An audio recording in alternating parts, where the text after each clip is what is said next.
La comida es un arma. El racionamiento durante la Segunda Guerra Mundial. Armas, batallas y hombres que cambiaron el curso de la historia. Esto y mucho más en Bellum Artis Historia Militar.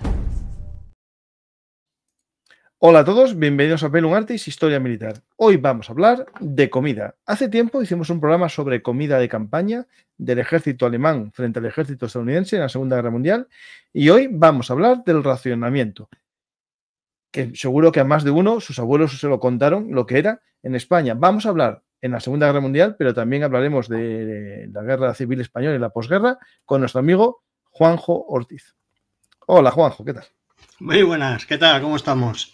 Pues Juanjo, vamos a hablar de algo que la propaganda, ¿no?, intentaba ocultar o justificar. Es decir, sí, por supuesto, claro.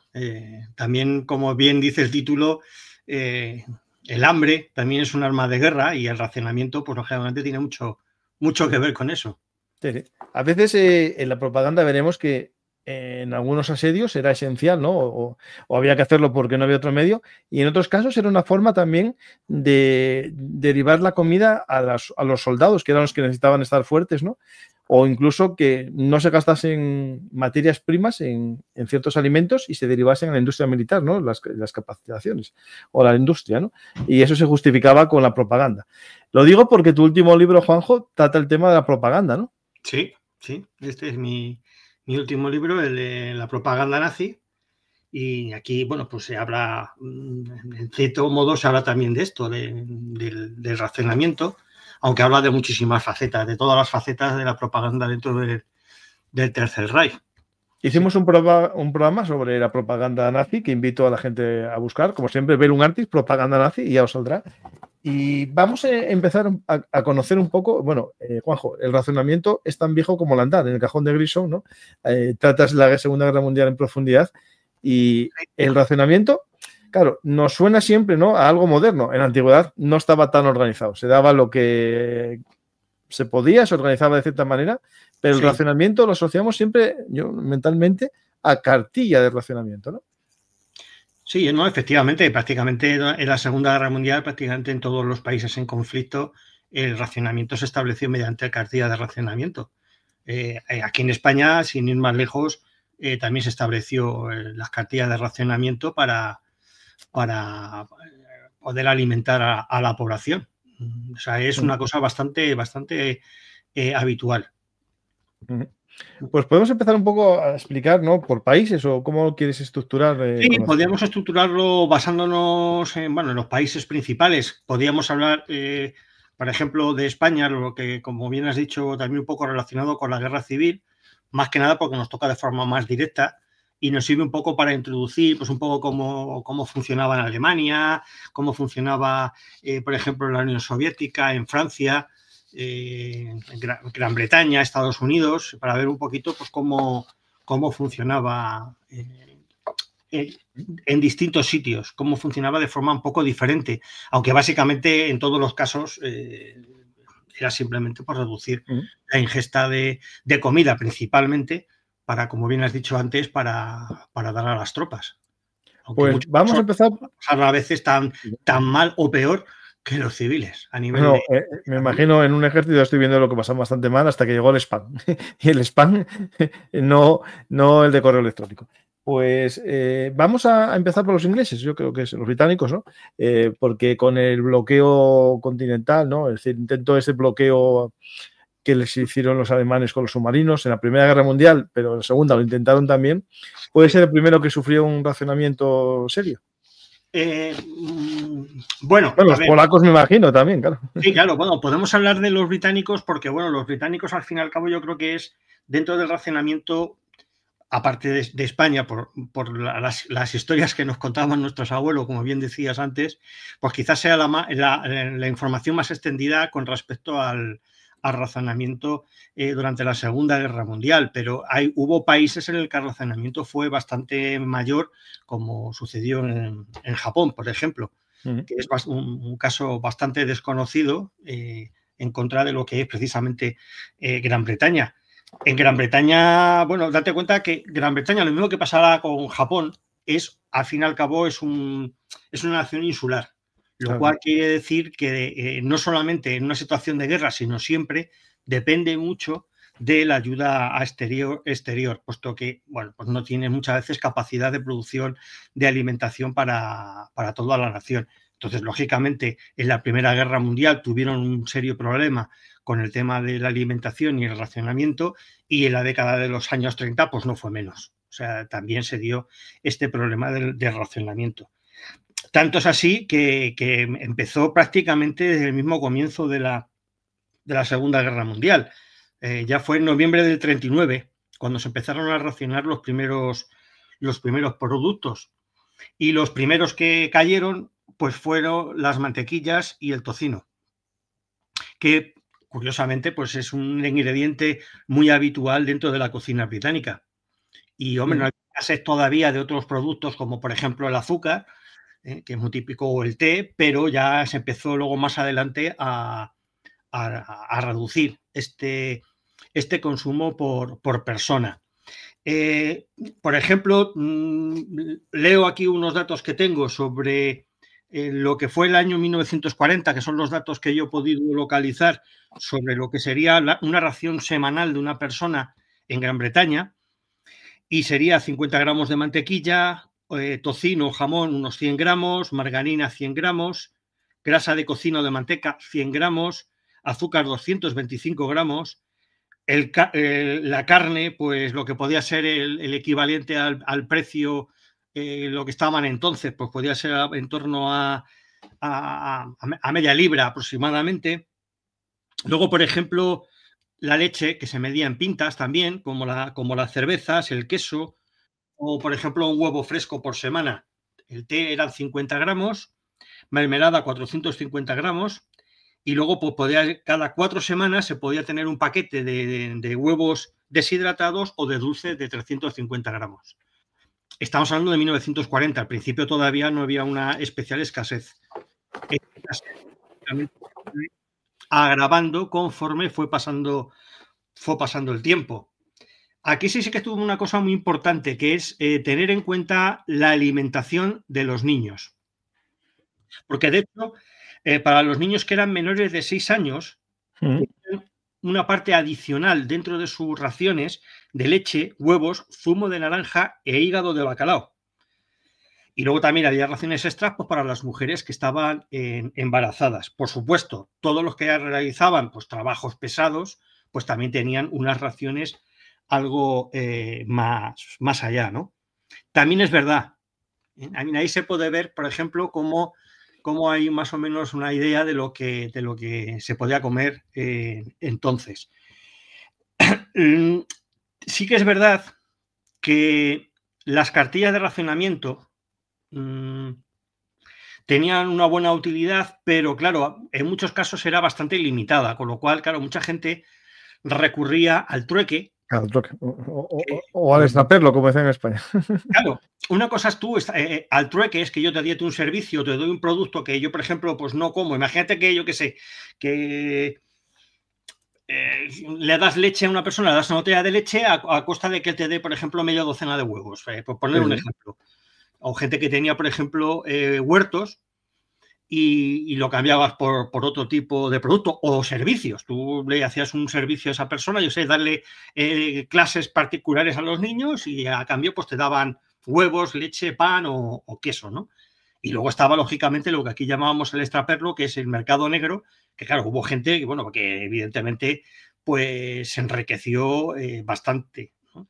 Y en Gran Bretaña, como pasó en prácticamente todos los países, pues las penas para la gente que se dedicaba a esto eran bastante gordas. De hecho, en Alemania podía llegar incluso a la pena de muerte. O sea, que imagínate hasta qué punto llegamos. Claro, y esto no es solo la comida, era también ropa. Sí, efectivamente, la ropa también estaba limitada. Había campañas en las que se le decía a la población, por ejemplo, de que cuidara la ropa, se enseñaban técnicas para poder hacer remendar, para poder reaprovechar la ropa, que bueno... Ahora que se llamaría economía circular. Exactamente, claro. Lo que, por ejemplo, aquí no es, evidentemente es comparable, pero vamos, yo recuerdo cuando chaval nos íbamos pasando la ropa de hermanos a unos hermanos a otros. Claro, sí. Mira, ahí yo no, porque eran todas hermanas, pero claro, mis pero hermanos bueno, sí. mi hermano tenía más complicado. Éramos 4 hermanos y nos íbamos pasando prácticamente de la ropa a unos a otros o a primos, etcétera, ¿no? Ahora ya, pues eso ya casi no se estila, ya la ropa tiene unos precios tan sumamente ridículos que bueno, muchas veces compras la ropa y la tiras. Y es, bueno, teniendo en cuenta la ecología, es una auténtica barbaridad, porque es una de las industrias que más contamina. Y en este libro, en el capítulo que dedico al agua, que más agua usa, el 70% del agua se usa para fines industriales. Lo digo. Date cuenta, ¿eh? Y que, bueno, alguien me. A ver, yo intento que. Hablas del agua, pero tú sabes la cantidad de la ropa que va a terceros países. O sea, hay países de África en la que están literalmente nadando en. Bueno, pero eso al menos no se está tirando, se está reusando, que es una forma también de. Pero en muchos otros sitios hay ríos y sitios en los que están muy contaminados de la ropa vieja que está deteriorada, está estropeada y no se utiliza. Bueno, pues en aquella época, lógicamente, como también en la cuestión textil era muy importante para los uniformes de los militares, bueno, uniformes y el resto de prendas que utilizaban los militares, pues claro, también había sus restricciones. Entonces se buscaba un poco el hecho de que la gente aprovechara la ropa y la cuidara para poder darle mayor vida. Por ejemplo, había productos que eran muy específicos, como por ejemplo la seda. La seda siempre ha sido algo muy caro. Y estaba entonces, era fundamentalmente, por ejemplo, las medias o la ropa interior femenina. Bueno, pues hubo restricciones en las que prácticamente se prohibió para hacer los paracaídas. Sí. Aunque luego ya cuando se empezaron a utilizar otro tipo de productos como el nylon, por ejemplo, que ya eran artificiales, bueno, pues ya abarataron los costes y se podía fabricar los paracaídas de nylon, no de seda. Mira, eso se ven películas en algunas, como las mujeres no tenían para medias, se pintaban la raya, porque en aquel momento las medias tenían una costura en la parte trasera. Sí, y se pintaban con un rotulador, con un boli, se pintaban la raya. Parece que hay fotos por ahí, yo he visto algunas fotografías de estas. Bueno, es más, fíjate tú, yo te puedo llegar a contar que me lo contaba mi madre, porque mi madre sí pasó la guerra de pequeñita y pasó luego la posguerra, que en España a nivel de racionamiento fue bastante peor la posguerra que la guerra. Pues mi madre me contaba que se hacían sandalias en el pueblo con cartón y lo pintaban para que parecieran sandalias de cuero. Y les hacían con cartón o con corcho, con lo que te encontraban. O sea, imagínate, para que veas. O sea, que... Esta foto a lo mejor es posterior porque la moda siguió posteriormente. Sí. Pero aquí se están pintando la raya. Bueno, pintando como que van con media, pero espera, en esta se ve mejor todavía lo que estamos hablando. Sí, mira, esta foto que se ve perfectamente como la pinta la raya por detrás, que era donde más habitualmente. Aquí lo que están es dándole color a la piel para que parezca para parecer, sí. Porque también se las pintaban. Sí. Y mi madre también me contaba eso, de que las mujeres se pintaban la raya, sí. Mira, ahí lo tienes. Ahí lo tienes. Ahora, que había que ser un artista, para hacer ese tipo de cosas. Total. Mira, este cartel estadounidense nos ayuda un poco a... Creo que es estadounidense, porque si es británico, mira, mejor todavía. Ayuda a ganar la guerra en el frente de la cocina. Evita toda la basura. Sí. Eso es lo que se llama también la cocina de aprovechamiento. Las croquetas de la abuela de toda la vida al día siguiente con el cocido. Claro, exactamente. Es decir, nosotros que somos tan aficionados aquí en España a las croquetas, que a muchos países les suena raro, pues es comida de aprovechamiento en definitiva. Es decir, aquí en España la gente llegó a comer en los campos pues las cosas que comían los animales, el forraje de los animales. O sea, literalmente. O llegar a comer animales que tenemos normalmente en casa, como los gatos, y hacerlos pasar por liebre. Eso de el gato por liebre, que decir, no es un invento, que es una frase así, una frase hecha. No, o sea, en la guerra, en la posguerra, sobre todo, la posguerra civil española, era literal. Bueno, y es más, con esto a lo mejor me adelanto un poco, pero por ejemplo, en la Unión Soviética, todo el mundo posiblemente conoce el sitio de Leningrado. Bueno, pues en el sitio de Leningrado llegó a morir 1 millón de personas de hambre. Sí, sí. Bueno, pues allí la gente se comieron hasta todos los animales de compañía, hasta los gatos, lo cual posteriormente supuso un grave problema en el Museo del Hermitage, porque los gatos se comían los ratones. Claro. Y los ratones roían las obras de arte y los gatos se los tenían para cazarlos. Y les supuso luego un serio problema porque no había gatos que cazaran a los ratones del Hermitage. Y así, bueno, pues luego ya cuando se liberó la ciudad y ya posteriormente pues se consiguieron recuperar gatos de por aquí y de por allá y los mandaron allí para esto. Mira, esto que voy a comentar, nos anticipamos, vamos cambiando, ¿vale? Sí, más Sí. humano todo esto, menos ajustado, ¿no? Esto es un artículo de David Logares, César Logares. Andrés, el banco de semillas de Leningrado, esto fue real, había una especie de búnker de semillas, por si acaso un día se desaparecía algún tipo de planta, sobre todo de cereales para la agricultura, y se había hecho un banco. Entonces, en el asedio intentaron, entrar y robar las semillas para hacer harina. Y el director de este fondo de semillas se negó y se enfrentó a los policías que intentaban coger las semillas para hacer harina, ¿no? Digo, sí, que es llamativo. Es decir, comido los que estaban allí. Claro. Sí, el depósito, y este es el hombre sí. que dirigía esto. Alguien dirá, bueno, pues estuvo en contra de dar de comer a la gente, ¿no? Pero también estuvo a favor de salvar un repertorio, ¿no?, biológico muy importante. Sí, de hecho, muchas de esas semillas están ahora mismo en el banco este de semillas que hay en Islandia o por ahí. Sí. Muchas de estas semillas están allí. Sí. O sea, fíjate tú si lo importante que fue eso. Y ahí también has puesto una imagen. Esto de los huertos urbanos, ¿no? Sí, pues eso se extendió prácticamente por todos los países para poder hacer la subsistencia. De hecho, los británicos y los americanos tenían una cosa que llamaban los jardines de la Victoria, que aprovechaban los jardines, terrazas, balcones, etcétera, etcétera, y en cualquier pedacito de tierra se plantaba cualquier cosa para intentar subsistir. Los británicos, por ejemplo, que son muy aficionados a la jardinería y ese tipo de cosas, pues supieron aprovechar muy bien ese aspecto y se hicieron campañas bastante fuertes para promocionar todo esto. Esto, por ejemplo, este es de Estados Unidos. Hay imágenes del mismo Nueva York en las terrazas, la parte de arriba, cómo hacían jardines en las terrazas de los bloques de pisos en Nueva York, por ejemplo. Y una de las cosas que es muy curiosa, porque se hizo una campaña bastante fuerte en Gran Bretaña para el consumo de zanahorias.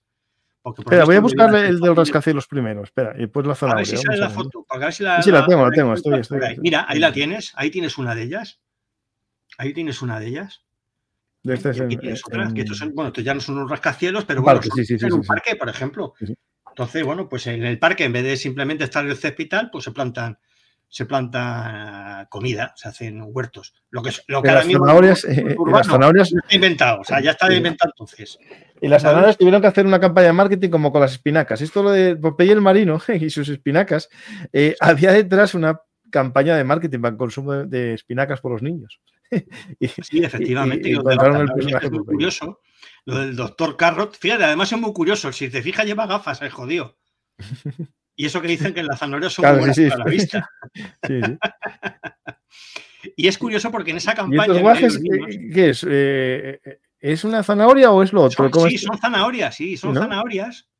Y se la dan pinchas en un palo para que ¿Cómo se llama lo que dais en Madrid? En Madrid con las castañas asado. Sí, o con las manzanas estas que ponen caramelo, alguna cosa. No, pero no, pero hay una cosa que es. ¿Cómo se llama, hombre? Es que es el boniato. Ah, el boniato, sí, el boniato. Sí, el boniato también es muy de aquella época. Sí. Pues fíjate, es curioso la historia que hay alrededor de lo de la zanahoria, porque se hizo una gran campaña con respecto al tema de la zanahoria, que incluso se habló de que algunos pilotos conseguían tener muy buena vista gracias a las zanahorias, también un poco para que los niños tomaran más las zanahorias y tal y cual. Bueno, pues esta campaña de alguna manera llegó a los alemanes pensando que por las noches era muy fácil que detectaran los aviones alemanes por los británicos. y curiosamente se hizo creer que era por el tema de las zanahorias, cuando en realidad las zanahorias no tienen nada que ver, porque aunque los betacarotenos que tiene la zanahoria sí ayudan a la visión, no mejoran la visión, no la mejoran. Simplemente porque tenían el radar. Entonces, bueno, pues era una manera de que no supieran que utilizaban el radar. Pero caló entre la gente. Y de hecho, todavía se sigue diciendo que las zanahorias son muy buenas para la vista, ni más de menos. Sí, no, eso es todo mal. Eso y el corte de digestión. Y lo del corte de digestión. Lo mismo que pasa también con lo de tómate la naranja rápido que se le va la vitamina. Hombre, la vitamina se le va, pero vamos, no se le va tan rápido. O sea, aquí. Mira, aquí, por ejemplo, ves como dice que ayuda para poder ver la salud mejor, y te ayuda a ver mejor en la oscuridad. Bueno, y no era cierto. Sí. En realidad no funcionaba así, pero bueno, pero colaba. Ahí esta foto es buenísima. Espera. Mira esta foto.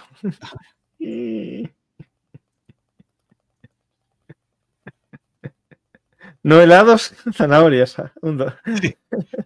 Sí, fíjate tú. Lo que le está poniendo una cara. Cada uno. A lo mejor nunca vieron tampoco estos por edad, a lo mejor no llegaron a ver los helados en aquella época todavía. Sí. Es curioso porque en Gran Bretaña tuvieron muy presente lo de la alimentación, que los niños tuvieron una buena alimentación. O sea, no se conocen casos especialmente serios con respecto a niños con problemas de desnutrición. Algo que, por ejemplo, sí sucedió en Japón o en la Unión Soviética.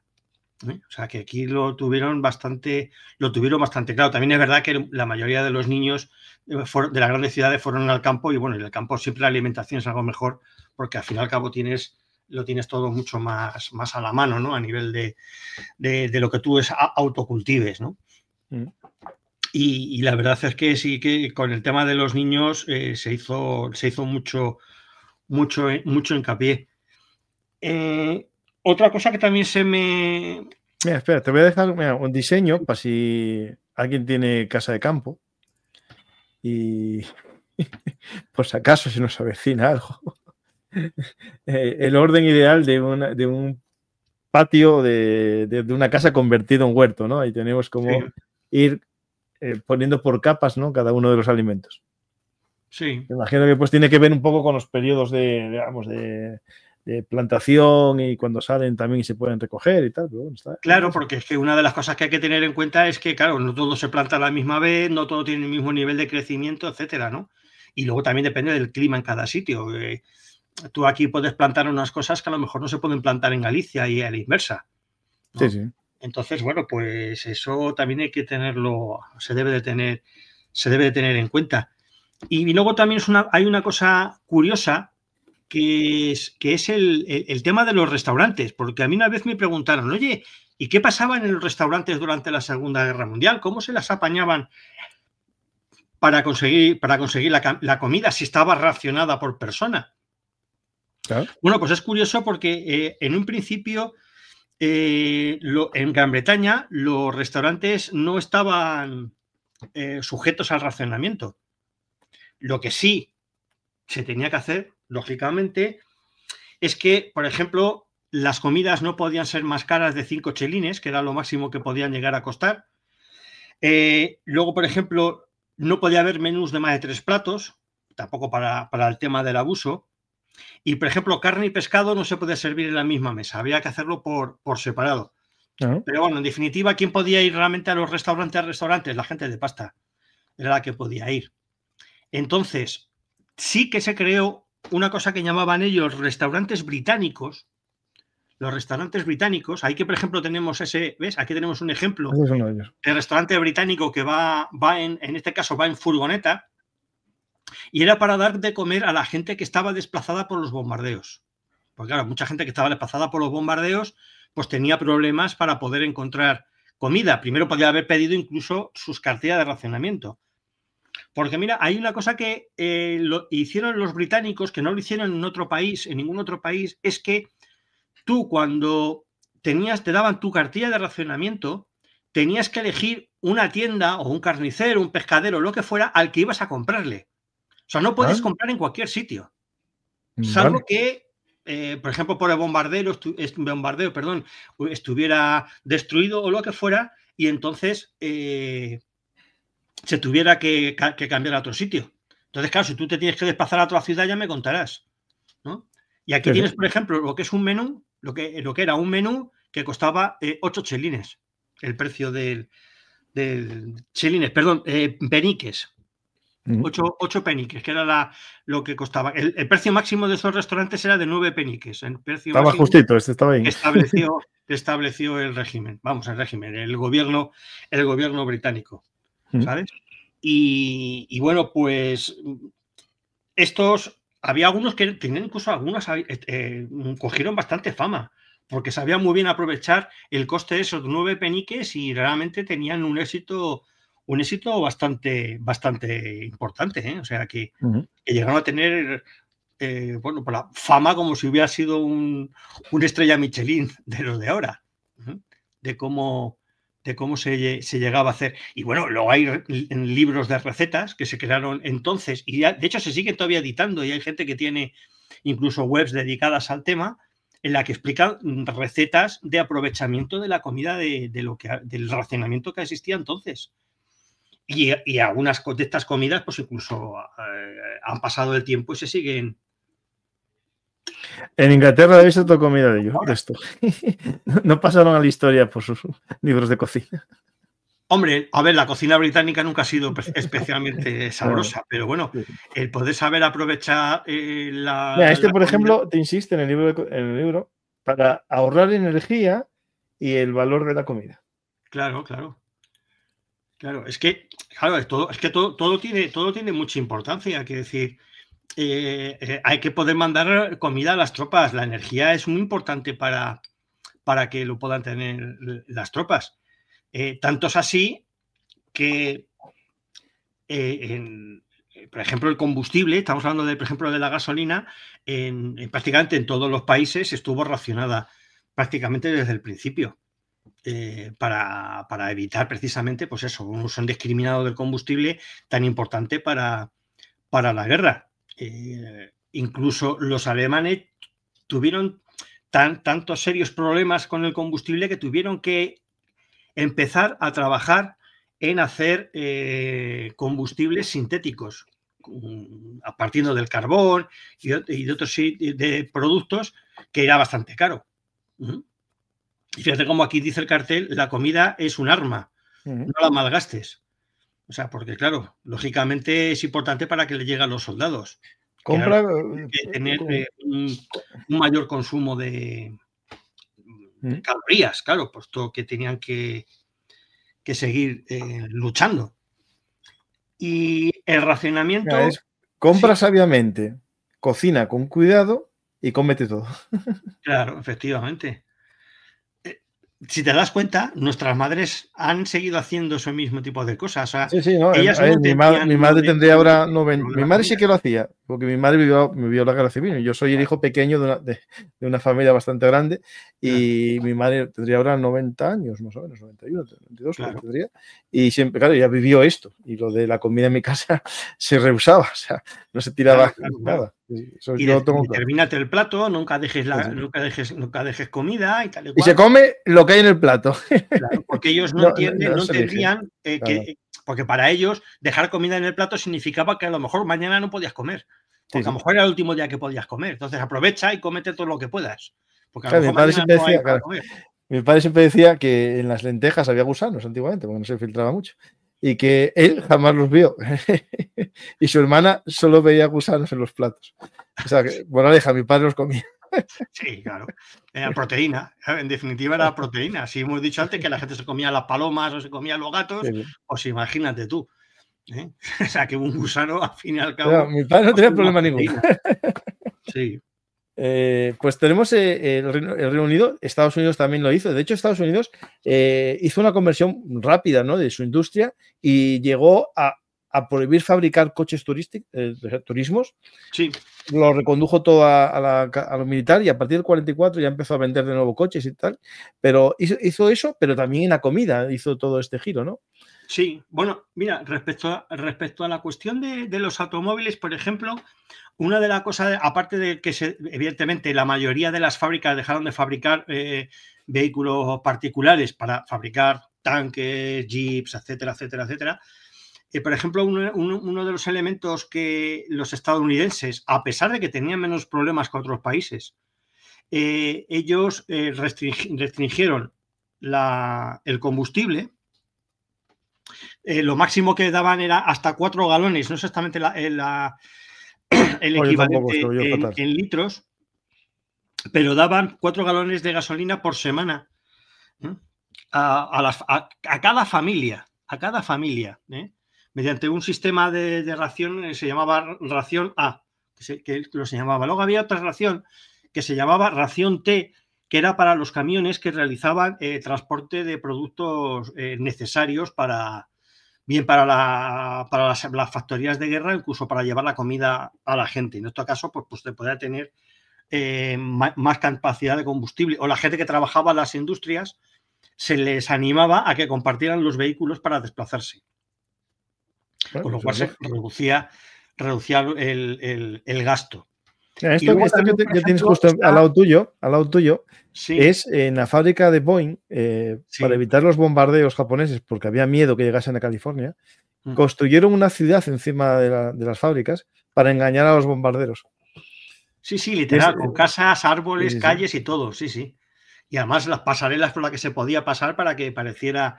Para que pareciera real, sí, totalmente. Luego al final no sirvió para nada porque los japoneses no pudieron llegar, pero la idea estaba ahí, ¿no? Y bueno, y luego otra cosa que también sí que se racionó bastante era el tema del caucho en Estados Unidos, hablando del tema de los automóviles. Tanto es así... Porque había dos tipos de caucho en la época, ¿no? El caucho que tenía cierto origen natural y el caucho sintético, que era el que usaban, por ejemplo, muchos los alemanes, ¿no? Sí, el caucho sintético en Estados Unidos, sobre todo al principio de la guerra, la mayoría del caucho era el caucho natural, que se traía sobre todo de Brasil y entonces no tenían tanto problema. Pero luego ya sí se empezó a trabajar con el caucho sintético y se limitó a controlarlo de tal manera que solo se permitía 4 neumáticos puestos y 1 de repuesto. Y si tú tenías que cambiarlos porque ya estaban muy desgastados, en muy malas condiciones, tenías que solicitar permiso para poder hacerlo. O sea, y fíjate, tanto es así que tengo una anécdota en la que había un condado de Estados Unidos que había solicitado neumáticos para los servicios públicos del condado y solo le dieron 3 neumáticos y 3 cámaras para toda la guerra. Porque entonces los neumáticos no eran como los de ahora, que no llevan cámara, entonces llevaban cámara por dentro. O sea, hasta ese punto estaba racionado este bien tan importante, claro. Fíjate, pues los jeeps y todo esto pues necesitaban el caucho. Que el caucho además... Y había campañas para recoger neumáticos viejos y todas estas cosas. Sí. Mira, por ejemplo, te puedo decir, los cepillos de dientes en Estados Unidos en aquella época, muchos cepillos de dientes, los mangos eran de goma. Y entonces se llegó un momento en el que ya no se fabricaban los cepillos de dientes. Y los cepillos de dientes que la gente tenía los daba también para la ayuda de guerra. Como eso, pues los coches, la chatarra, cualquier tipo de chatarra, cacerolas, cualquier cosa de estas, los chavales allí se les premiaba con unos pequeños cupones como los de los bonos de guerra por la cantidad de material que llevaban para reciclar. Hay fotos muy buenas. Pero... se llama mecánica para ayudar a arreglar los tractores y la maquinaria agrícola para que no se quedaran parados y produjeran. Hay fotos muy buenas, pero como salen niños no quiero ponerlas por si acaso hay alguna sanción. Claro, pero ahí se les puede ver mucho como...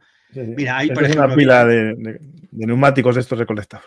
Sí, estamos hablando, fíjate tú, el sello es de marzo del 43, o sea que fíjate tú si es importante. Y ese tipo de cosas es curioso porque este tipo de cosas, mucho de esto se ha perdido porque... aquí en España no era tan raro, por ejemplo, encontrar lo que llamábamos los chamarileros, que eran los que compraban los periódicos al peso, o te compraban radiografías o chatarra. Ahora hay reciclaje. Sí, ahora es industrializado el reciclaje. Ahora está industrializado y nosotros no recibimos ni un chavo, lo dejamos en el contenedor de reciclaje y es el ayuntamiento o la empresa que se encarga de que se beneficia de eso. No, nos cobran por eso. Claro, yo recuerdo del chavalín de llevar periódicos y papel usado para poder ganarte unas perrillas para comprarte chuches. O sea, a ver, nosotros había un chatarrero, en el barrio justo al lado de nuestro, y cuando había alguna, lavadora en la basura, cogíamos la parte del motor y íbamos a venderlo y sacábamos para nuestras cosas. Claro. Eso sí lo hacíamos, yo eso lo tenía hecho muchas veces. Y además en algunas cosas te pagaban muy bien, tú llevabas radiografías y te las pagaban muy bien. De chaval, o las revistas que tenían el papel cuché se las pagaban mejor que los periódicos, o sea, estaba muy bien, ¿sabes? O sea, que ese tipo de cosas pues se han perdido, ¿no? Hay países, por ejemplo, en Estados Unidos pagan todavía, porque hay gente que recoge latas y hay máquinas en Alemania que te dan dinero. Aquí en España no, desapareció eso, o sea, nos cobran por reciclaje. Sí, a ver, yo por ejemplo lo he visto en Alemania, lo he visto por ejemplo también en Hungría, también lo he visto, en la República Checa creo que también, en las que tú llevas las latas, no te dan dinero, que te dan, lo que yo he visto que te dan en algunos de estos sitios son vales para que compres en la tienda y a lo mejor te dan X.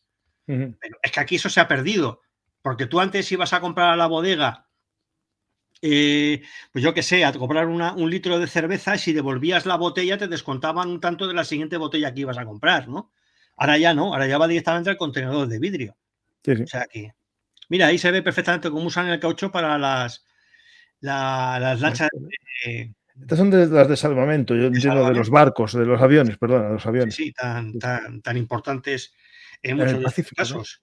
¿No? Y mira, aquí los americanos hicieron un sistema que era, aparte de pagar el precio que se podía llegar a establecer por cada uno de los productos, tenías puntos. De ahí te daban, por ejemplo, por cada persona te daban 50 puntos y tú ibas descontando los puntos, aparte de pagar una pequeña cantidad por el producto que fueras a comprar, ¿no? Entonces se descontaban. Y así, pues, mira, esto es los... Es un libro. Los soldados del caucho. Sí, los soldados de... El ejército olvidado que salvó a los aliados en la Segunda Guerra Mundial. Sí. O sea, una cantidad tremenda. Mira, ahora el caucho es importante, no tengo duda ninguna, pero ahora son las tierras raras. Claro. Los drones, las bombas inteligentes, todas funcionan con tierras raras. Y nos veremos en una guerra, y lo aviso, si una guerra un día con alguien de Oriente muy grande, nos vemos buscando en la basura las tierras raras que no quisimos procesar ni minar aquí en Europa, porque las tenemos. Y nos veremos buscándolas en los contenedores. Claro, lo que hemos hecho es esas tierras raras, muchas de estas que están, pues eso, en nuestros teléfonos móviles, en los circuitos integrados de los ordenadores viejos, de las teles, etcétera, todo lo que es la electrónica. Aquí lo que hacemos es, muchas veces, es mandar a otros países y que allá ellos se coman esa mierda. Es que también pues los europeos somos la monda también, mucha ecología, pero la mierda que se la coman otros. Pero después dependemos de eso. Ya veréis. Efectivamente. Bueno, pues volviendo al tema de cómo funcionaba en Estados Unidos, el tema de las cartillas de racionamiento, los libros de racionamiento, pues se establecían en torno a unos 50 puntos por cada persona de la familia, ¿no? Y de ahí se descontaban los puntos para poder comprar determinados productos. Y había, por ejemplo, mira, ahí tenemos, por ejemplo, los... Aquí está el libro de instrucciones para usar los puntos. Exactamente, los cupones. Cosa que aquí existió también cupones para poder conseguir regalos en determinados comercios. Bueno, pues allí era para comprarlos. Y ahí ves, por ejemplo, como la mujer coge 8 puntos y 13 centavos para comprar una lata de tal producto. O 18 puntos y tantos centavos por tal producto. Y entonces... ¿qué es lo que existía? Que claro, a ti te daban 50 puntos, pero tú date cuenta, si a ti te dan 50 puntos y te cuesta una lata de tomate, no sé si lo que sale en la imagen, 18 puntos, o sea, prácticamente la mitad del mes es la lata de tomate. O sea, date cuenta. Después había productos que estaban sin racionar, por ejemplo. Claro, sobre todo había muchos productos agrícolas, porque claro, Estados Unidos, como no sufrió tanto los bombardeos, pues claro, las cosas agrícolas y son más perecederas, que no sirven realmente para mandar al frente, pues no están... Claro, es que a ver, una lata de conservas va para el frente. Claro, efectivamente, era mucho más fácil. Entonces, las latas de conservas eran especialmente caras. Especialmente caras. Yo, una lata de guisantes, según los datos que tenía yo por ahí, creo que eran 14 puntos una lata de guisantes.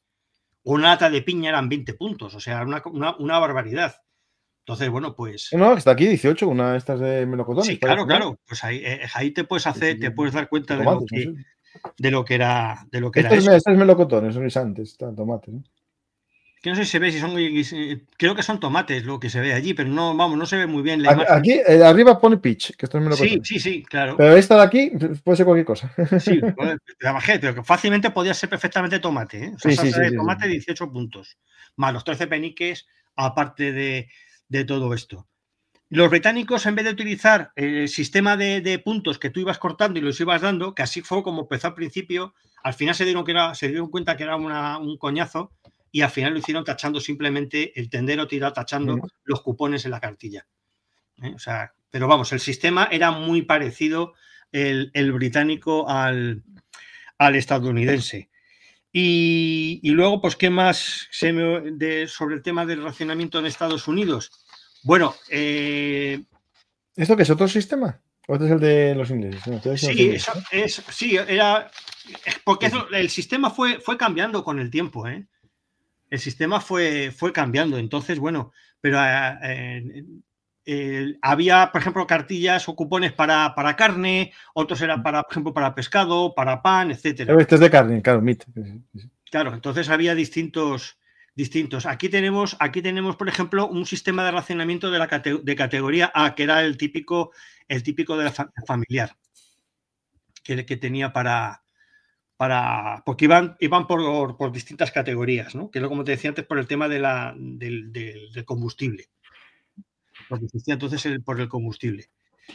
Fíjate, aquí en el cartel se ve algo muy, muy claro, porque claro, el racionamiento lo que hacía de alguna manera era intentar poner a todos en el mismo lugar. Si no el racionamiento, la señora elegante de su abrigo se llevaba todas las latas, y en el caso con el racionamiento, pues hay una para cada uno y siempre queda para los demás.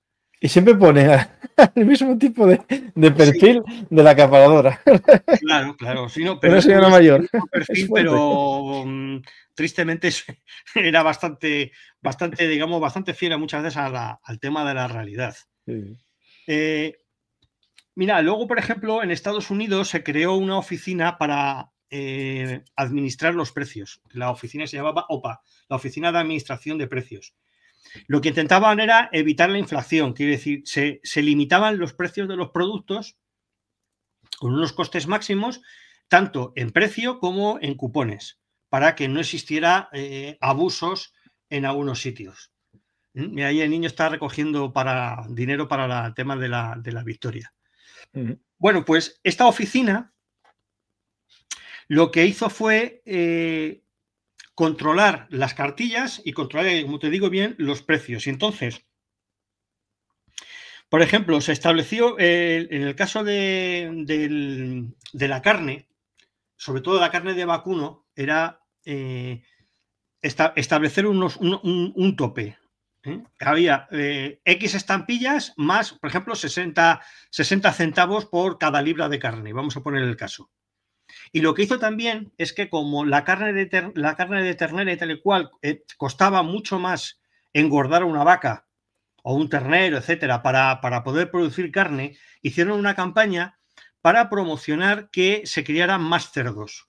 Porque el cerdo engorda más rápidamente que la vaca, y además premiaban a las personas que tenían cerdos, cuanto más gordos, mejor. Porque la grasa también era muy útil, no solamente para la cocina, etcétera, sino, por ejemplo, para engrasar las armas y para, bueno, en general para la fabricación de armas, accesorios, etcétera, ¿no? Y entonces eso les venía muy bien, y entonces también eso se premiaba al tema de los cerdos. Claro, lo que pasa es que, por ejemplo, aquí nos encontrábamos con un problema. Este es de casquería, este es un anuncio de casquería. Sí. Diciendo que la carne de la victoria es la casquería, ¿no? Y te dice aquí. Claro, porque que no habrá costumbre. Bueno, claro, en Madrid, por ejemplo, hay costumbre, pero claro, era de la clase humilde comer casquería. Claro. Sí, exactamente. Aquí era muy típico que la gente iba al matadero principal, que ahora mismo es una zona de ocio y de cultura, que es el matadero, y la gente, lo que lo compraban, como dices tú, era la gente humilde. Sí. Porque claro, cuando hay una época de bonanza, tú no comes ese tipo de cosas, comes la parte buena. Y sin embargo, pues bueno, pues la casquería se despreciaba. Y aquí, por ejemplo, como puedes ver ahí perfectamente, se le da también esa vidilla. Y el tema de los cereales, Estados Unidos también fue un gran productor de trigo, etcétera, que luego, pues, evidentemente, exportó, por ejemplo, a Gran Bretaña con el préstamo y arriendo y tal. Y el maíz tuvieron problemas y el maíz tuvo un coste bastante alto. Y entonces, como muchos de los animales los alimentaban precisamente con maíz, ¿no? Sí. Bueno, pues esto hacía bastante complicado que a la gente que tuviera ganado pues le fuera rentable, con lo cual fue un poco complejo conseguir esto. Entonces, bueno, pues tuvieron que engordarlos con otro tipo de productos y les costaba más engordarlos, porque por lo visto el maíz es muy bueno para el engorde del ganado. Pero bueno, en definitiva, al final se tiró también bastante por el cerdo. Y luego, bueno, pues el tema del combustible quizás es lo más significativo del racionamiento en Estados Unidos, porque Estados Unidos fue uno de los países en los que tuvieron menos problemas con el tema del sí, bueno, sí.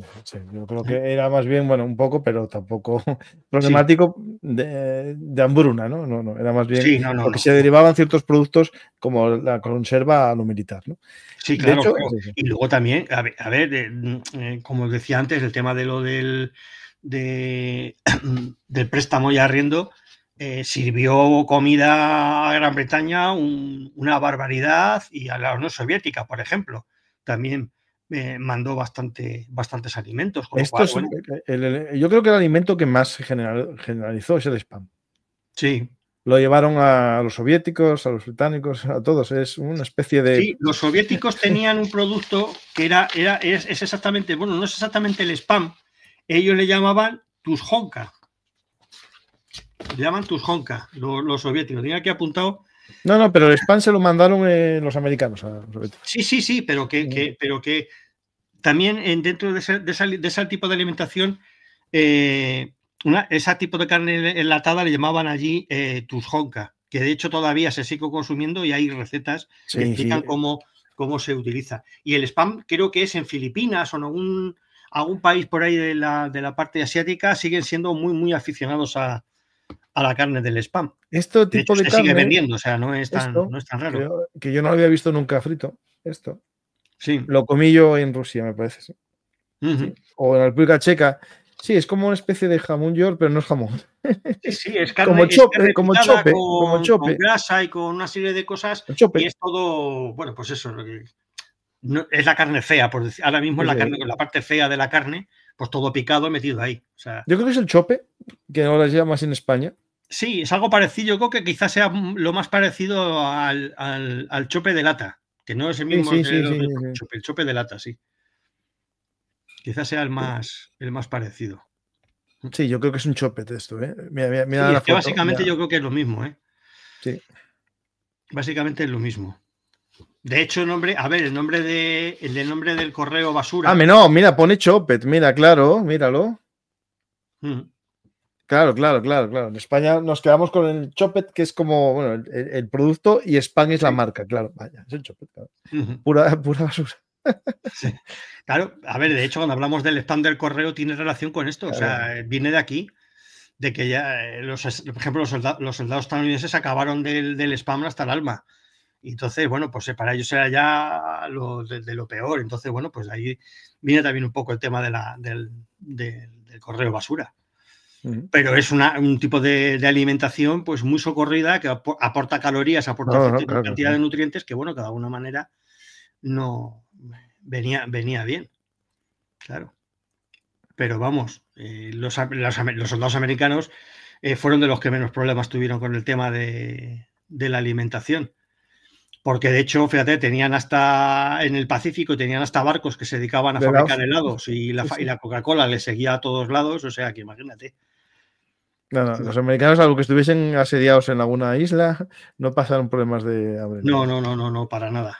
Mira, este programa, que no sé si lo viste, te invito a verlo, es un programa en el que Saúl y yo enfrentamos la comida del ejército estadounidense con la del ejército alemán en la Segunda Guerra Mundial y vamos sacando el menú de campaña, el menú de primera línea, el menú que tenían para 24 horas de combate, tal, y vamos sacando los dos. Y es muy interesante.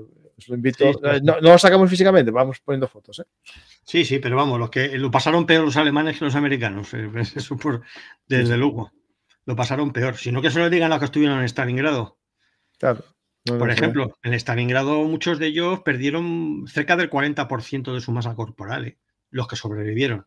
A ver, es que un soldado hay que hacerse que es un deportista de élite y consumirá 3.500 calorías más o más. Claro. Y hubo racionamientos que llegaron a menos de 1.000 y en algunos momentos a menos de 500. Claro. Sí.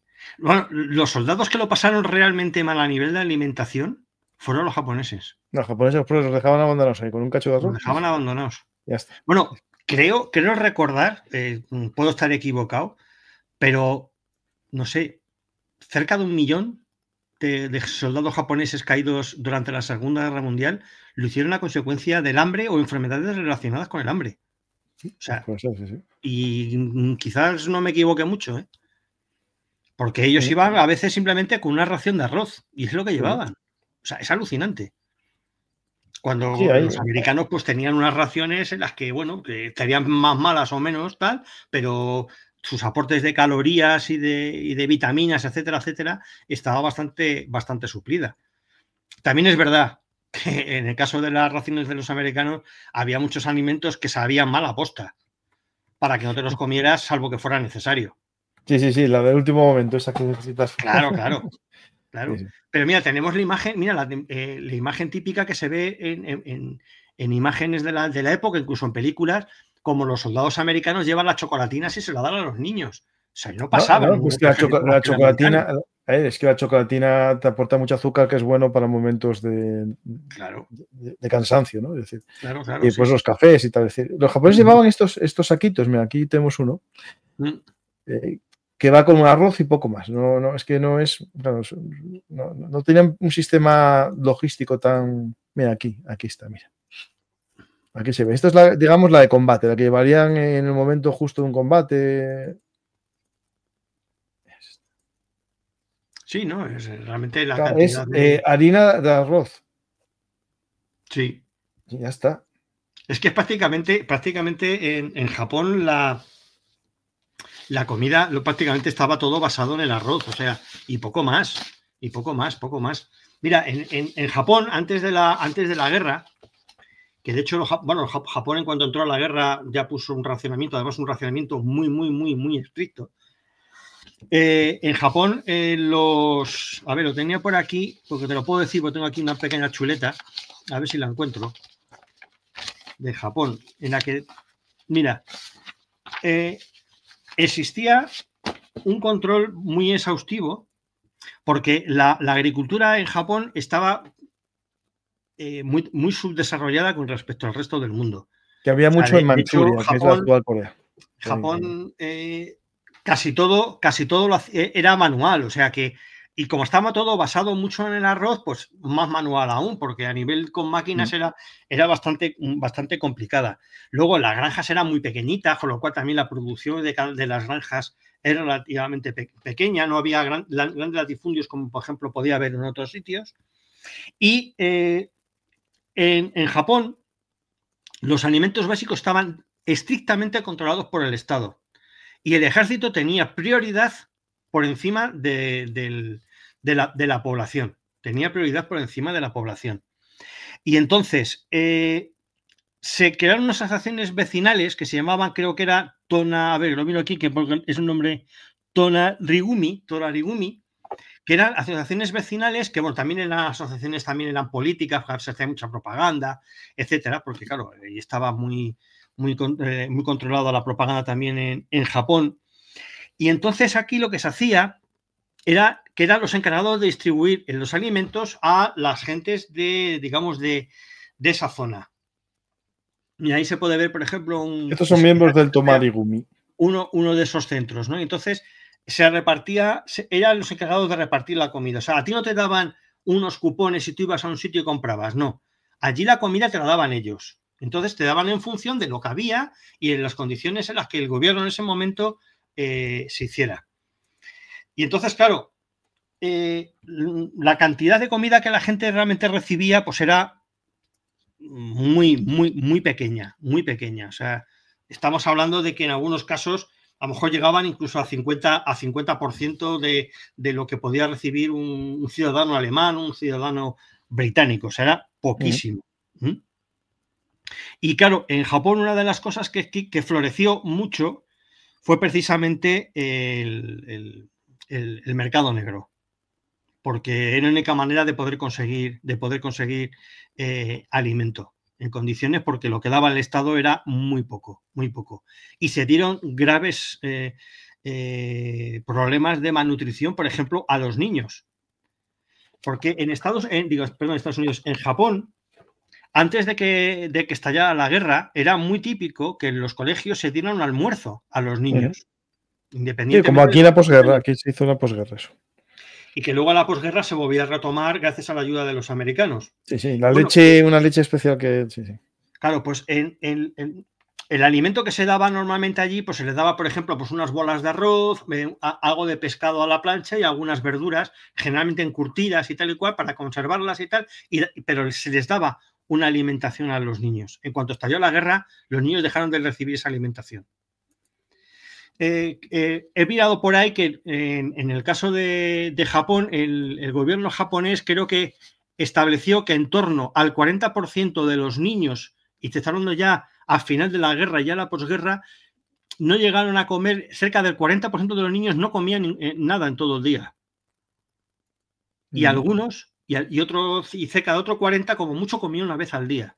O sea, imagínate el nivel de desnutrición que llegaron a tener los niños japoneses. Sin olvidar lo que hablábamos antes de los soldados japoneses, de que muchos de ellos murieron por enfermedades por la desnutrición, como por ejemplo es el beriberi. Creo que en una fábrica de Mitsubishi hubo bajas por enfermedad de un montón de empleados de la Mitsubishi del torno al 30%. Por la desnutrición que se llegaba a tener. O sea, imagínate. Y luego una cosa que a mí me sorprendió cuando estuve investigando en el tema de Japón, la cantidad de operarios de las fábricas que practicaban el absentismo laboral, cosa que a mí me sorprendió muchísimo, porque no solo japoneses, para el tema del trabajo, porque tenían que irse a buscar la vida para conseguir alimentos. Entonces irse al campo para hacer trueques con gente en el campo, etcétera, para poder conseguir el alimento. O sea, no ir a trabajar para poder conseguir la comida. Aparte de los que podían enfermar y podían llegar a morir. Quiero recordar que en las grandes ciudades, estamos ya prácticamente a finales de la guerra, cerca del 40% de las personas practicaban este absentismo laboral determinadas horas al día para poder conseguir alimentación. O sea que imagínate lo mal que debían de estar para abandonar la fábrica para ir a poder conseguir la comida. Esto precisamente es curioso porque la Unión Soviética no existió. La Unión Soviética, la gente que estaba en las fábricas comía en las fábricas. Claro. Sí, muy típico de las industrias. Aquí no, en Japón no. En Japón, como te lo daban estas asociaciones en el barrio en el que tú correspondías, pues si comías bien y si no comías, pues hasta luego, Lucas. O sea, no les importaba, ¿no? Esto sin embargo, la Unión Soviética es una asociación de vecinos, básicamente. Sí, básicamente es una asociación de vecinos, pasa que es una asociación politizada, controlada por el gobierno, sí. Lógicamente, pero sí, funcionaba un poco así. O sea que y luego es curioso también cómo una vez terminó la guerra y claro, ya estuvieron los estadounidenses ya como fuerza de ocupación, ya por ejemplo empezaron ya a consumir otro tipo de productos como por ejemplo la harina de trigo, cosa que en Japón pues no la utilizaron, pues no se utilizaba porque el arroz es el alimento fundamental y el pan hecho con trigo y bueno, pues de hecho, quizás fueron los primeros que empezaron a aprovecharse de la comida basura. Bueno, ya llamamos la comida basura, las hamburguesas, etcétera, etcétera. Ese tipo de alimentación. Y lo que también hicieron fue adaptar su cocina tradicional pues, a los nuevos productos que venían de Estados Unidos. Porque claro, Japón le pasaba igual que a Gran Bretaña. Tenían el problema de que eran islas, con lo cual todo era a través de barco. Y los aliados, fundamentalmente los americanos, o sea, machacaron a los barcos mercantes de una forma bestial. Casi todo venía de la zona de China, o sea, que era Manchuria, Corea. Sí, Manchuria, sí. Entonces, claro, eso no les llegaba porque hundían los barcos. Y si no hundían los barcos, atacaban, existían los bombardeos aéreos. Con lo cual, o sea, tuvieron unas dificultades muy grandes. Sí es cierto, porque fíjate tú, si este es un problema de la alimentación en Japón, que uno de los motivos por los que Japón entró en guerra, aparte por el poder expansionista, por el problema que tenían ellos de materias primas y necesitaban. Sí. Y entonces tenían que ir a otros países para conseguir lo que necesitaban. O sea, una especie de espacio vital como el que utilizaron los nazis. Pero básicamente ese es uno de los motivos por los que Japón entró en la guerra. Y realmente pues lo pasaron muy mal. Yo creo que fue quizás una de las naciones que la población, por culpa de la guerra y los racionamientos, lo pasaron peor. O sea que fue de hecho, los americanos llegaron a suministrar hasta Italia cuando cambió de bando. Mira, es interesante este cartel. Sí, claro. Deja de tomar azúcar en Estados Unidos para dárselo a los aliados. Sí. Pero vamos, de hecho, esta medida ya se encargaban ellos de cobrárselo después. Ya se encargaban de cobrarlo. Claro, sí. Esta medida de reducir el aporte de azúcar dicen que dio mejor salud a la generación siguiente, a la generación de los niños cuando acabó. Es decir, tenían mejor salud por la reducción de azúcar. Eso es algo que no nos damos cuenta, la cantidad de azúcar, ¿no? Pero bueno, eso es otro tema aparte. Pero luego hemos vuelto otra vez a lo mismo. Sí, no hay duda ninguna. Hemos vuelto otra vez a la adicción del azúcar. Sí. Claro, porque la azúcar de alguna manera es relativamente barata, etcétera, y entonces, bueno, pues... Sí. Pero sí que es verdad. También es cierto, por ejemplo, hablamos otro tipo de cosas de tema de hambrunas, lo que, por ejemplo, la hambruna que provocaron los alemanes en Holanda, a raíz de todo, bueno, a raíz, lógicamente, de la operación Market Garden y todo esto, pues esa hambruna pues supuso también unos problemas muy importantes para estos países. Y los soviéticos también sufrieron sus hambrunas, pero bueno, por otras, no una circunstancia directa de los alemanes. De hecho, mucha gente, no solamente ellos, sino incluso descendientes de aquellas personas que pasaron las hambrunas en Holanda, en los Países Bajos, sigue todavía coleando, después de claro, eso te afecta de pequeño. Y de hecho hubo un bombardeo que se llama la Operación Manai Chow-Hound, estadounidense y británico, de lanzarles comida. Claro.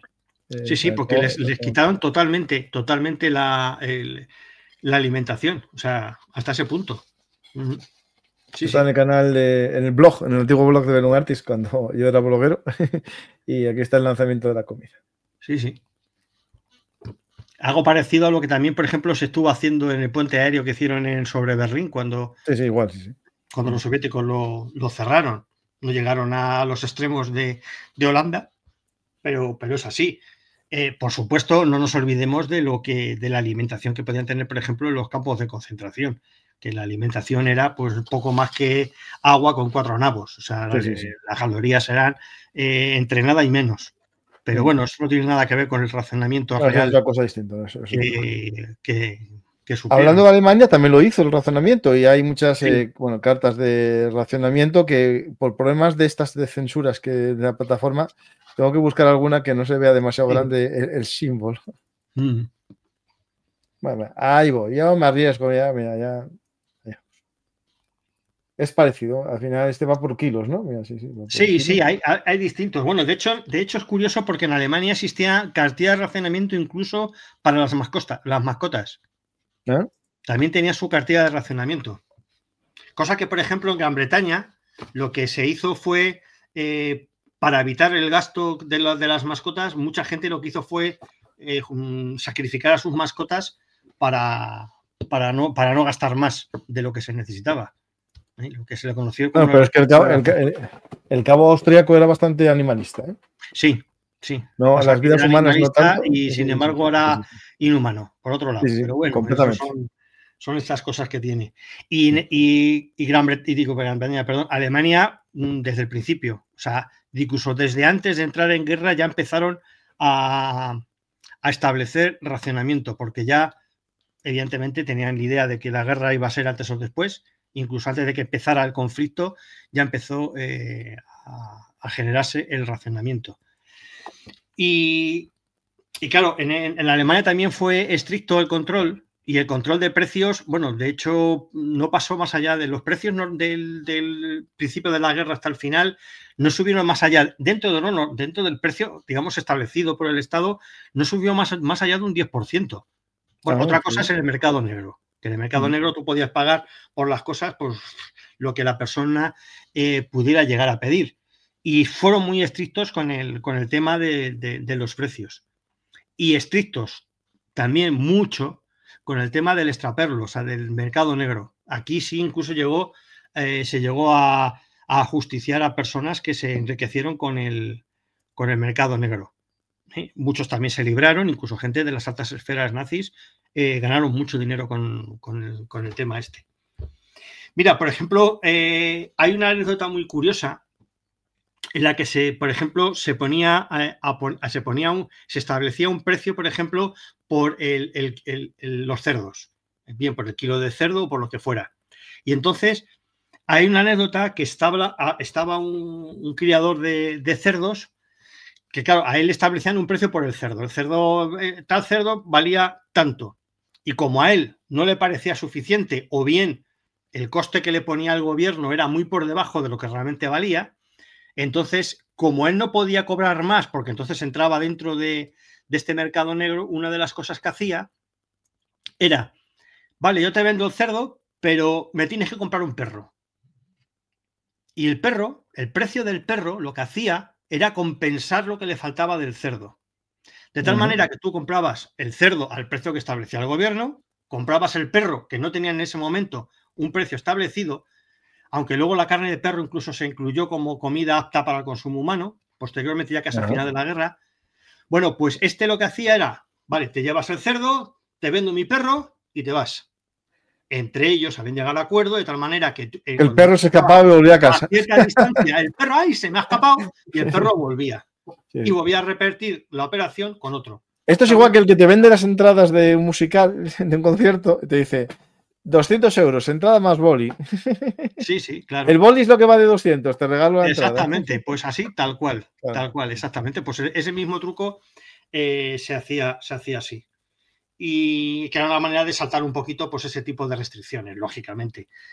Entonces, claro, bueno, pues ¿qué pasaba? Que también se establecieron también regiones en las que se controlaban mediante oficinas que emitían las cartillas de racionamiento y establecían los precios y la distribución del material, de los productos, por distintas regiones. Algo así como en cada lander había una oficina principal y se subdividía en pequeñas oficinas, digamos, más regionales.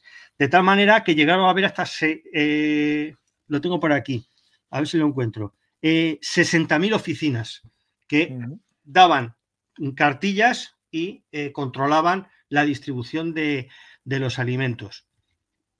Y claro, esas oficinas estaban divididas en dos departamentos, uno que era el que controlaba, digamos, el comercio mayorista, en el que se compraba a los productores, etcétera y tal, para luego revenderlo, y luego otra oficina que se encargaba ya, digamos, del cliente final, para que se controlara todo esto. Ya sabemos que los alemanes eran entonces muy dados a oficinas y de mucho papeleo, ¿no? Pues existía ese tipo de cosas.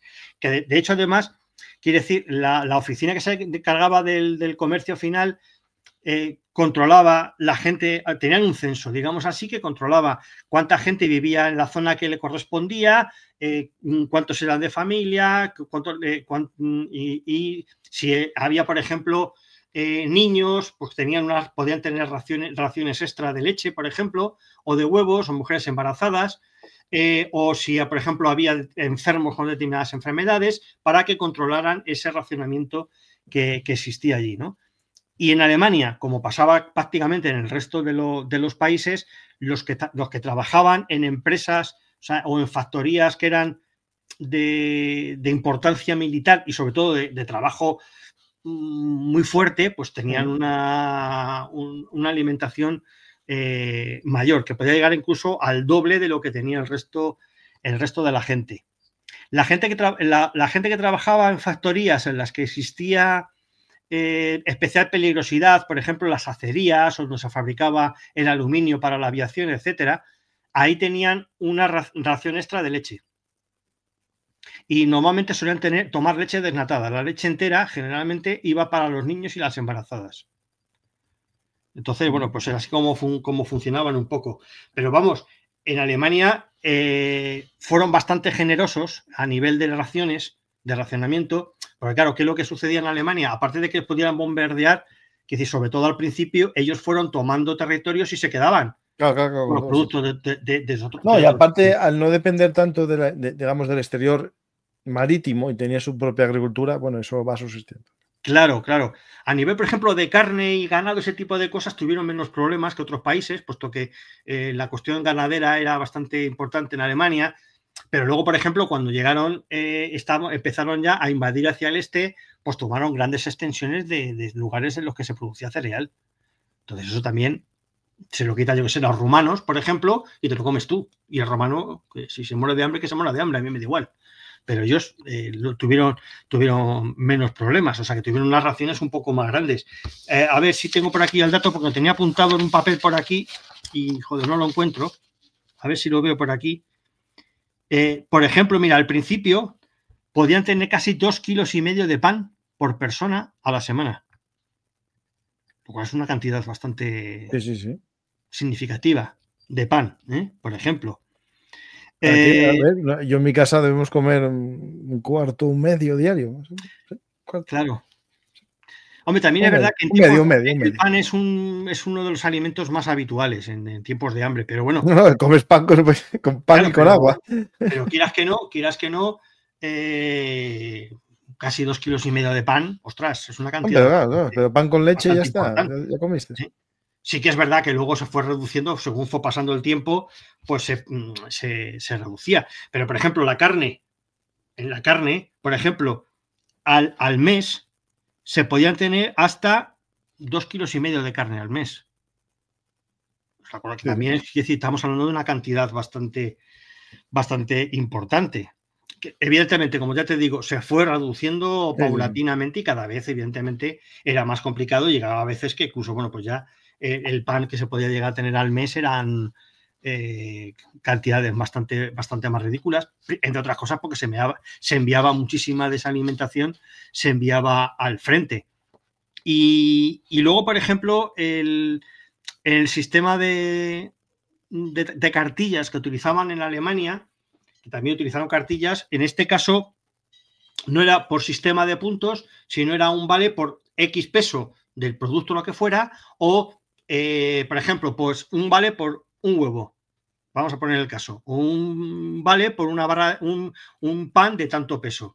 Entonces funcionaba un poco dentro de este sistema. No era como, por ejemplo, los británicos o los americanos, sobre todo, que utilizaban el tema de los puntos. Y bueno, y luego también existió otra cosa que, bueno, aquí en Alemania, más que en otros países, se dio también otra cosa curiosa, que es el tema de la falsificación de tarjetas de racionamiento o la reventa de tarjetas de racionamiento. Claro. O sea, se conseguía incluso, existió en muchos casos la picaresca de que había familias en las que una de las personas había fallecido, no se comunicaba el fallecimiento de la persona y se seguía teniendo la cartilla de racionamiento de esa persona. Bueno, eso es lógico. Claro, pues funcionaba un poco así, pero hubo bastante mercado negro de tarjetas de racionamiento falsificadas en Alemania. O sea, hubo bastante de todo aquello. O sea que... Y luego, como los alemanes utilizaron mucha mano de obra extranjera ya no hablo de la mano de obra esclava, que eran prisioneros y tal y cual, sino gente que iba a trabajar a Alemania, como pasó, por ejemplo, españoles que fueron a trabajar en el trabajo a Alemania. Según la nacionalidad, te iban dando una cantidad de calorías o una cantidad de comida. No sé si sabrás quiénes eran los que menos llegaron a comer, menos calorías. Los polacos. ¿Eh? No llegaban a tener, incluso llegaron a momentos en torno a 500, 600 calorías diarias. Cuando, por ejemplo, un belga o un francés estaba en torno a los... Bueno, es que los polacos los consideraban eslavos y por tanto eran un desdén. Sí, pues así es. Sí, sí. O sea que fíjate, ya, por supuesto ya no hablo del trabajo esclavo, etcétera, como decíamos antes, de los campos de concentración, en la que lo que se comía, pues imagínate lo que se llegaba a comer.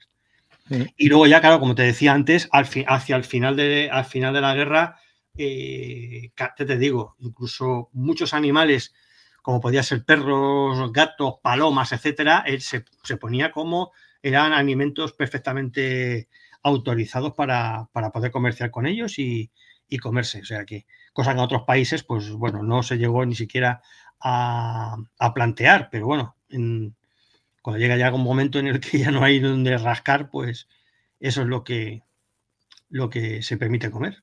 Sí, pues raíces de árboles que antes no se comían, sí. Sí. Pues vamos a finalizar, yo creo que con el caso peor, que era el soviético, ¿no? Porque ahí sí que sufrieron asedios, su industria también sufrió bastante, también la forma del líder, ¿no? Era un poco... Sí. Lo digo porque si nos vamos al peor momento de esto fue el Holodomor, que es una consecuencia, bueno, de la guerra civil, la posguerra de la guerra civil y la matanza, ¿no? Casi intencionada de mucha gente, racionando la comida, digo, para dársela a otros la quitaban a unos, ¿no? Claro. Sí, los famosos planes quinquenales, que no eran más que un desatino, porque básicamente lo podemos reducir en que tú produces lo que sea, lo mandas a un sitio y ese tío se encarga de distribuirlo y lo distribuirá como a él le parezca. Y a ti te lo quito y se lo doy a otro, como bien decías tú antes. Entonces, claro, todo esto provocaron también un racionamiento, aparte de que se produjo durante la Segunda Guerra Mundial y evidentemente serias hambrunas. Bueno, de hecho, la última hambruna que se produjo en la Unión Soviética, así digamos de importancia, fue ya a final de la guerra. Fue en el año 46-47, en la que además hubo una sequía grandísima y afectó mucho sobre todo a Ucrania. A Ucrania y otro país más, no recuerdo cuál era ahora mismo. En la que se produjo también, pues espérate, a ver si me acuerdo qué país era, Ucrania, y en la zona de Moldavia. Y en claro, esa... cerca, Y en esa hambruna se produjo cerca de que en Ucrania fue cerca de 1 millón, entre 100.000 y 1 millón de personas murieron a consecuencia de esta hambruna. O sea que, cuidado, fue muy importante. Tengo aquí, por ejemplo, unos datos que puede ser que no sean exactos del todo, porque tampoco encontré unos datos muy, muy claros con respecto a esto, pero las raciones que se basaban en el racionamiento iban en función de a qué te dedicabas o qué ocupación tenías. Por ejemplo, los obreros tenían 500 gramos de comida al día. Niños y los empleados, por ejemplo, de oficinas y otro tipo de que eran, no trabajaban en fábricas, 300 gramos. Y luego, los que no eran trabajadores, 250 gramos. O sea, estamos hablando de al día. O sea, eso es una cantidad ridícula, hombre. También depende. Si te dan 500 gramos de tocino, pues a lo mejor las calorías que te aportan son muchas, pero el alimento que te produce es realmente pequeño. ¿Sí? Y vuelvo a insistir lo que comentaba antes de la cuestión de Leningrado. O sea, como en Leningrado fue tan grande la hambruna que se produjo allí que, por ejemplo, el pan, como escribo en uno de los artículos en mi blog, que era la medida de la vida y la muerte. Quiere decir, según la cantidad de pan que podías comer, podías sobrevivir o no. Y hablo de un pan que muchas veces estaba mezclado con serrín para que pudiera parecer pan. Sí. Con lo cual, fíjate el aporte calórico que eso suponía. Y existen auténticos testimonios, incluso escritos. Hay una niña que se llamaba Tatiana Saisheva, en la que cuenta cómo el canibalismo que se producía durante el asedio. O sea, se vendía la carne humana en puestos en la calle. Y se pedía la carne humana, por ejemplo, digamos, carne picada, carne humana. O sea, llegamos a esos extremos. Porque ya no había, como te decía antes, ni perros, ni gatos, ni ningún tipo de animal.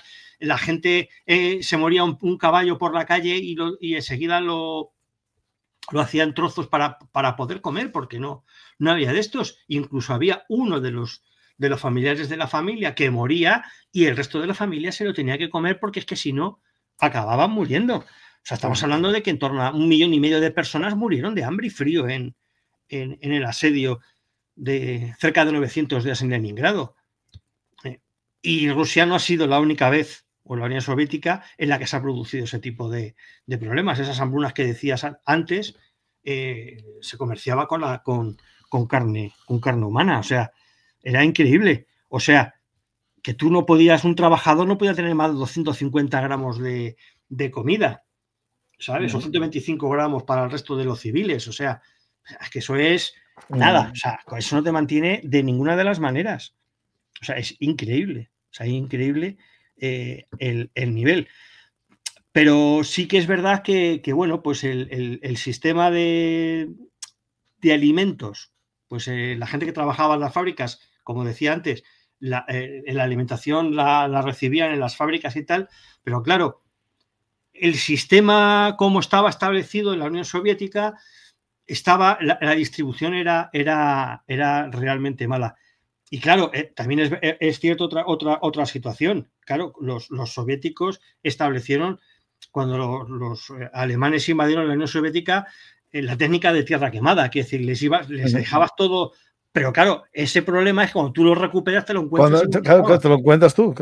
Claro, exactamente. Entonces eso también es un gran problema. Y claro, si los alemanes además tomaron de lo primero que empezaron a tomar fue las zonas mayores productoras, por ejemplo, de grano, como es, por ejemplo, la zona de Ucrania, pues imagínate, claro, ya no tienes eso para la producción.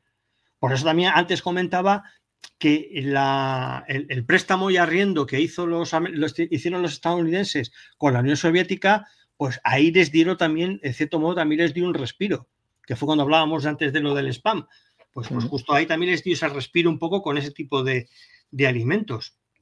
Sí. Y luego hay otra cosa también curiosa, que claro, en otros países no existía, pero a las mujeres, a las amas de casa, ¿sabes? En la Unión Soviética se las catalogaba como trabajadoras, con lo cual ellas recibían la misma ración que un trabajador, no como un ciudadano, digamos, normal.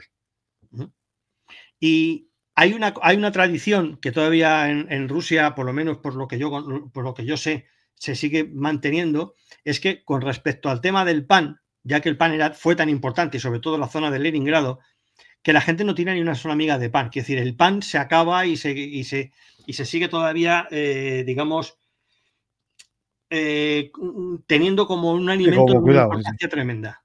O sea, esto de que hablábamos antes de que no se tira nada, bueno, pues hasta ni una miga de pan se desaprovecha por ese hambre que se producía. Mira, esto es una de las raciones de pan en Leningrado.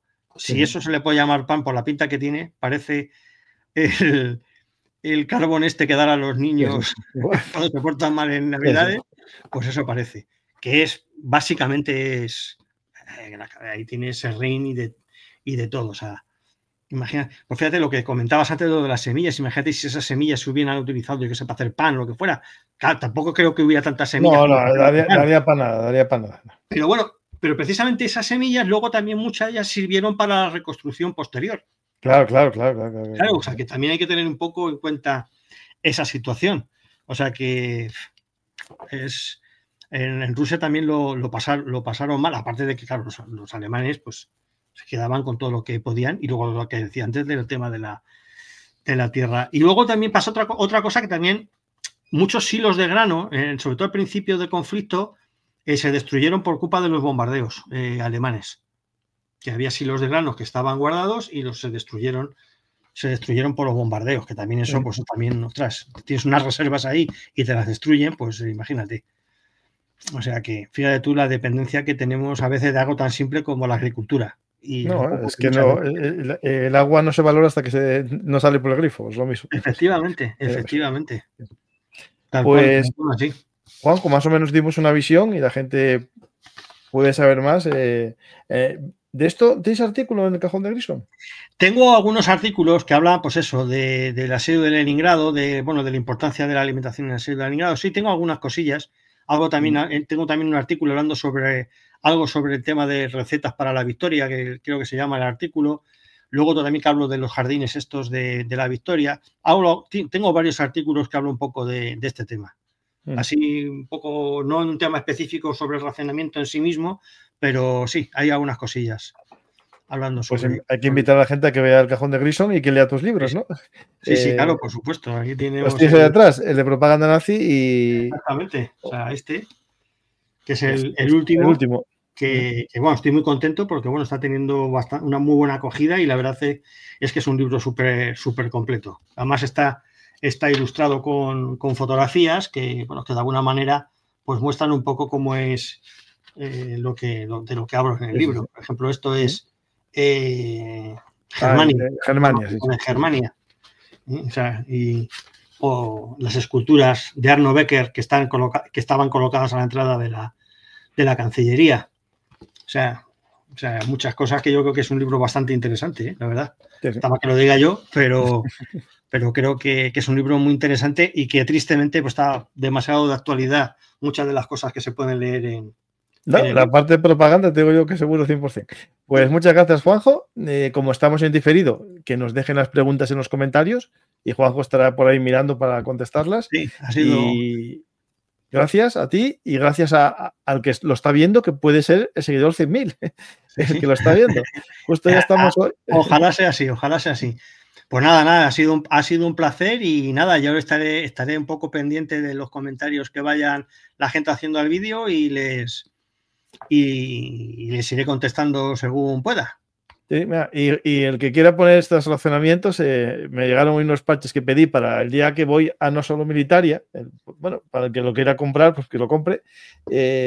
Parches Bellum Artis, de los dos logos. Bueno, yo tengo, no son parches, pero yo tengo pegatinas. Bueno, espera. Vale, pues cambiamos una por otra. Son pegatinas del cajón de Grison, de mi logo, que es el casco del casco de Normandía. De la película El día más largo. Que es justo la foto que tienes en la portada de uno de tus libros. Exactamente, de la portada de mi primer libro, que es una representación de eso mismo. Y nada, pues también estaré allí en la feria del No Solo Militaria. Estaré allí con la 9, así que allí nos veremos. Nos vemos ahí. Pues un saludo a todos los que estéis viendo el programa y si vais a Madrid o sois de Madrid, en la feria No Solo Militaria, día 15 y 16 de este mes de noviembre, estaré allí en el stand, en la mesita de Bellum Artis y también estará Juanjo, entonces lo podéis ver a él también. Y recordad que este libro ya está a puntito de salir en las librerías, ya está saliendo, está en lista de espera ya.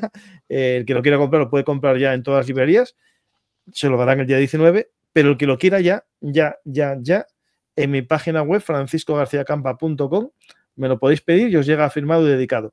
Por cierto, muchas cosas de las que estamos hablando en este libro se hablan también en versión siglo XXI, que es lo mismo, pero un poco más moderno. Gracias a todos y hasta la próxima oportunidad. Aquí, en Bellum Artis, Historia Militar.